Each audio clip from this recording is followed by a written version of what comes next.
ಪ್ರಯಾಣಿಕರ ಬ್ಯಾಗ್ನಲ್ಲಿ ಕೆಜಿ ಚಿನ್ನವನ್ನ ವಶಪಡಿಸಿಕೊಳ್ಳಲಾಗಿದೆ. ಕಸ್ಟಮ್ಸ್ ಅಧಿಕಾರಿಗಳ ಕೈಗೆ ತಗಲಾಕಿಕೊಂಡಿದ್ದಾರೆ. ಭಯದಿಂದ ಬೇರೆಯವರ ಟ್ರಾಲಿಗೆ ಚಿನ್ನವನ್ನ ಹಾಕಿದ್ದಾನೆ ಭೂಪ. ನೋಡಿ ಏನು ಕತೆ ಇದು ಅಂತೇಳಿ. ದುಬೈನಿಂದ ಬಂದಿದ್ದಂತಹ ಪ್ಯಾಸೆಂಜರ್ ಲಗೇಜ್ನಲ್ಲಿ ಚಿನ್ನ 3.5 ಕೆಜಿ ಚಿನ್ನದ ಬಿಸ್ಕೆಟ್ಗಳಿದ್ದಂತಹ ಬ್ಯಾಗ್ ಅನ್ನ ಇಟ್ಟು ಹೋಗಿದ್ದಾನೆ ಸ್ಮಗ್ಲರ್. ಕಸ್ಟಮ್ಸ್ ಅಧಿಕಾರಿಗಳ ಕೈಗೆ ಸಿಕ್ಕಿ ಹಾಕಿಕೊಳ್ಳುವ ಭಯ ಕಾಡಿದೆ. ಹಾಗಾಗಿ ಆತ ಮಾಡಿದ್ದಾದ್ರೂ ಏನು ಅಂತಂದ್ರೆ ಬೇರೆಯವರ ಟ್ರಾಲಿಯಲ್ಲಿ ಚಿನ್ನವನ್ನ ಹಾಕಿದ್ದಾನೆ ಭೂಪ. ದುಬೈನಿಂದ ಬಂದಿದ್ದಂತಹ ಪ್ಯಾಸೆಂಜರ್ ಲಗೇಜ್ನಲ್ಲಿ ಚಿನ್ನ ಪತ್ತೆ ಆಗಿರುವಂತದ್ದು.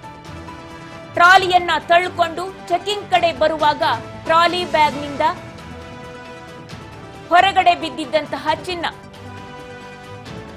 ತನ್ನ ಟ್ರಾಲಿಯಲ್ಲಿ ಚಿನ್ನದ ಬ್ಯಾಗ್ ಅನ್ನ ಕಂಡು ಕಂಗಾಲಾಗಿದ್ದಾನೆ ಪ್ರಯಾಣಿಕ.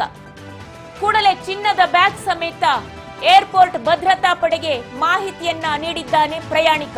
ಅಧಿಕಾರಿಗಳು ಪರಿಶೀಲನೆ ನಡೆಸಿದಾಗ ಕೋಟಿ ಬೆಲೆ ಬಾಳುವಂತಹ 3.5 ಕೆಜಿಯಷ್ಟು ಚಿನ್ನ ಪತ್ತೆಯಾಗಿದೆ. ಟ್ರಾಲಿ ಲಗೇಜ್ ಪ್ರಯಾಣಿಕನಿಂದ ಮಾಹಿತಿಯನ್ನ ಪಡೆದು ಸಿಸಿಟಿವಿ ಪರಿಶೀಲನೆಯನ್ನ ನಡೆಸ್ತಾ ಇದ್ದಾರೆ ಕಸ್ಟಮ್ಸ್ ಅಧಿಕಾರಿಗಳು. ಯಾರು ಚಿನ್ನದ ಬ್ಯಾಗ್ ಅನ್ನ ಇಟ್ಟಿದ್ದು, ಯಾವ ಪ್ರಯಾಣಿಕ ಅನ್ನೋ ಬಗ್ಗೆ ಪರಿಶೀಲನೆಯನ್ನ ನಡೆಸ್ತಾ ಇದ್ದಾರೆ. ಮೇಲ್ನೋಟಕ್ಕೆ ದುಬೈನಿಂದ ಬಂದಿದ್ದಂತಹ ಪ್ಯಾಸೆಂಜರ್ ಲಗೇಜ್ನಲ್ಲಿ ಚಿನ್ನ ಪತ್ತೆಯಾಗಿದೆ. 3.5 ಕೆಜಿಯಷ್ಟು ಚಿನ್ನ, 1-2 ರೂಪಾಯಿನ ಚಿನ್ನ ಅಲ್ಲ, ಸಾಕಷ್ಟು ಬೆಲೆ ಬಾಳುವಂತಹ ಚಿನ್ನ. ಲಕ್ಷದ ಹತ್ತಿರದಲ್ಲಿ ಚಿನ್ನದ ಬೆಲೆ ಇರುವಂತದ್ದು.